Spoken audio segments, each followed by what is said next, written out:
ఈరోజు మనము dry fruits laddu ఎలా తయారు చేయాలో నేర్చుకుందాము. ఇది కనుక మనం రోజు ఒకటి తింటే ఆరోగ్యానికి, పిల్లలకు రోజు ఒకటి ఇచ్చామనుకోండి చాలా మంచిది. బయట ఫుడ్ తినడం కంటే ఇలాంటి ఫుడ్ మనం పిల్లలకు చేసి ఇచ్చామనుకోండి ఆరోగ్యానికి ఆరోగ్యం చాలా బాగుంటుంది. మనం కూడా రోజు తినాలి. మనకు ఒక ఏజ్ వస్తున్నప్పుడు అన్ని బయట తిండ్లు కాకుండా ఇలాంటి ఇంట్లో హోమ్ ఫుడ్స్ చేసి ఇచ్చామనుకోండి చాలా బాగుంటుంది. మన ఆరోగ్యం కూడా మన చేతుల్లో ఉంటుంది. ఇప్పుడు మనం డ్రై ఫ్రూట్స్ లడ్డు ఎలా తయారు చేయాలో నేర్చుకుందాం. డ్రై ఫ్రూట్స్ లడ్డు తయారు చేసుకోవడానికి ఎంతెంత క్వాంటిటీ కావాలో ఐటమ్స్ అన్నీ నేను 50 గ్రాములు తీసుకున్నాను. మీ ఇష్టము. కొన్ని మాత్రం walnuts 25 grams, chia seeds 25 grams, బెల్లము తగినంత, పచ్చి ఖర్జూరం మాత్రం తగినంత తీసుకున్నాను. అది మీరు స్వీట్ ఎంత కావాలో అంత దానికి తగ్గట్టుగా అవి రెండు మీరు మార్చుకోండి. ఇవి వాల్నట్స్ ఎక్కువ తినకూడదు కాబట్టి అది హాఫ్ తీసుకున్నాను. చియా సీడ్స్ కూడా అంతే తీసుకున్నాను. మీరు 100 గ్రామ్స్ తీసుకున్నారనుకోండి అన్ని 100 గ్రామ్స్ తీస్తాను, మిగతాయి మాత్రం 50 గ్రామ్స్ తీసుకోండి. ఇప్పుడు నేను 50 గ్రాములు తీసుకున్నాను కాబట్టి మీరు 25 గ్రామ్స్ తీసుకోండి. ఇలా పక్క కొలతలతో చేసుకుంటే మనకు డ్రై ఫ్రూట్స్ లడ్డు చాలా టేస్టీగా వస్తుంది. డ్రై ఫ్రూట్స్ లడ్డు తయారు చేసుకునే విధానము. తయారు చేసుకోవడానికి కావలసిన పదార్థాలు: సన్ఫ్లవర్ గింజలు, అవిసె గింజలు, వాల్నట్స్, తర్బూజా గింజలు, గుమ్మడి గింజలు, బాదము, నువ్వులు, కిస్మిస్, కాజు, చియా సీడ్స్, పల్లీలు, ఓట్స్, బెల్లము, ఖర్జూరము, ఇవన్నీ అన్నమాట. మనం అన్నీ ఇలాంటి ఒక గాజు కప్పుతో 1 కప్పు తీసుకున్నాం అనమాట. మొత్తం అన్నీను. అది పల్లీలు మాత్రం నేను 2 కప్స్ తీసుకుంటున్నాను. మీ ఇష్టం, మీకు ఎన్ని కావాలో అన్ని తీసుకోండి. చియా సీడ్స్ మాత్రం హాఫ్ కప్ తీసుకున్నాను. Only chia seeds half cup. బెల్లము మీకు ఎంత కావాలో అంత వేసుకోండి. బెల్లం వద్దనుకునే వాళ్ళు మొత్తము ఖర్జూరం వేసుకొని చేసుకోవచ్చు, బాగుంటుంది.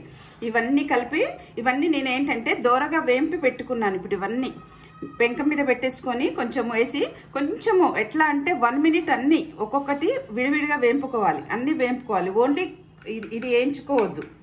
కిస్మిస్ ఒకటి వేయించుకోవద్దు. మిగతా ఓట్స్ ఇవన్నీ వేయించుకున్నాను అంతే. జస్ట్ 1 మినిట్ వేయించాలి మీరు. ఇది డ్రై ఫ్రూట్స్ లడ్డుకు కావాల్సిన. ఇవన్నీ కలిపి మనము మిక్సీ వేసుకుందాము. ఒక్కొక్కటి విడివిడిగా మిక్సీ చేసుకుందాం. మొత్తము ఒక్కొక్కటి మొత్తం మెత్తగా చేసుకోకుండా కొంచెము బరకగా చేసుకుందాం. మొత్తం అన్ని ఒక్కొక్కటి మిక్సీ చేసుకొని అంతా పౌడర్ అంతా ఒక దగ్గర వేసి కలుపుకుందాం. దీనికి కొద్దిగా నెయ్యి కూడా కావాలి. నెయ్యి కూడా తీసుకుందాము.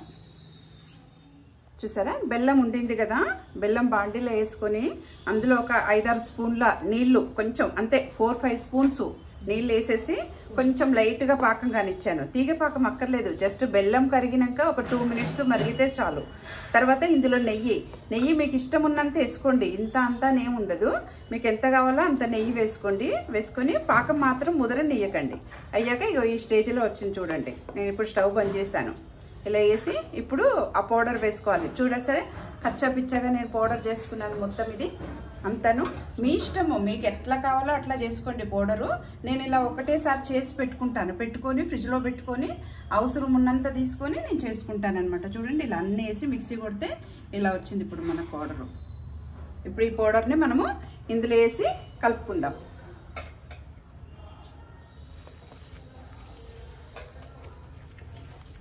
ఇలా చేసుకొని లడ్డూలు చేసుకొని మనం పెట్టుకున్నాం అనుకోండి, రోజు మన పిల్లలకు రోజు ఒక్కొక్కటి ఇవ్వచ్చు, మనం కూడా తినొచ్చు. తింటే మనకు కూడా చాలా మంచిది హెల్త్కు. చూడండి మనం కలుపుకుంటే ఎలా వచ్చిందో. మొత్తము బెల్లంలో వేసి ఇలా కలుపుకుంటే ఎలా వచ్చిందనమాట. మనం పౌడర్ వేసేసుకుంటే అదనమాట. మనం అంతా మనకు రైస్ కుక్కర్ గ్లాస్ ఉంటుంది కదా చిన్నది, దాంతో హాఫ్ కప్పు తీసుకుంటే మనకు సరిపోతాయి, చాలా వచ్చేస్తాయి. నేను పౌడర్ చేసుకొని పెట్టుకున్నాను చూడండి. ఇలా నాకు ఎప్పుడంటే అప్పుడు ఇలా పౌడర్ ఉంటుంది నిల్వ ఇంట్లో. చూడండి ఇలా. దీన్ని ఇప్పుడు మనము చల్లగా అయినాక బాగా పిసికేసుకొని ఉండలు కట్టుకోవడమే. చూడండి లడ్డూలు ఎలా వచ్చినాయో. ఫస్ట్ లడ్డూలు చేసినప్పుడు ఏం చేయాలంటే ఫస్ట్ అన్నీ ఇట్లా కట్టుకోవాలి. కట్టుకున్నప్పుడు అంతా కొంచెం బరకగా వస్తుంది. మొత్తం అన్నీ కట్టుకున్నాక చేసుకున్నాక మళ్ళీ ఒకసారి ఇట్లా చేసుకోవాలి. చేసుకుంటే ఇక చూడండి ఇలా స్మూత్గా వస్తాయి. చూడండి, ఆరోగ్యకరమైన డ్రై ఫ్రూట్స్ లడ్డు రెడీ అయిపోయింది. చూసారా ఎంత బాగుందో. ఇది మనం రోజు ఒకటి తినాలి. ఇది ఇలా మనం ఇలాంటి డబ్బాల్లో పెట్టుకొని స్టోర్ చేసి పెట్టుకున్నాం అనుకోండి, మనకి ఎన్ని రోజులైనా ఉంటాయి. ఇందాక మనం పౌడర్ ఎక్కువ చేసి పెట్టాను చూసారా, అది నేను స్టోర్ చేసేసి ఫ్రిడ్జ్లో పెట్టుకుంటాను. ఎప్పుడు కావాలంటే అప్పుడు తీస్తాను. ఏదైనా ఎంత క్వాంటిటీ కావాలనేది అన్ని ఈక్వల్ క్వాంటిటీలో తీసుకోవాలి. ఓన్లీ చియా సీడ్స్, అక్రూట్స్ మాత్రం కొంచెం తక్కువ తీసుకోవాలి. మిగతా అన్ని ఈక్వల్ క్వాంటిటీతో తీసుకుంటే సరిపోతుంది. బెల్లం మన ఇష్టము. బెల్లం మొత్తం లేకుండా ఖర్జూరంతో చేసుకున్నా కానీ బాగుంటుంది. ఖర్జూరంతో అయితే ఇంకా హెల్దీ. ఈరోజు నేను కొంచెం ఖర్జూరం తక్కువ ఉంది కాబట్టి కొంచెం బెల్లం వేసాను. లోకాం సమస్తాం సుఖినో భవంతు.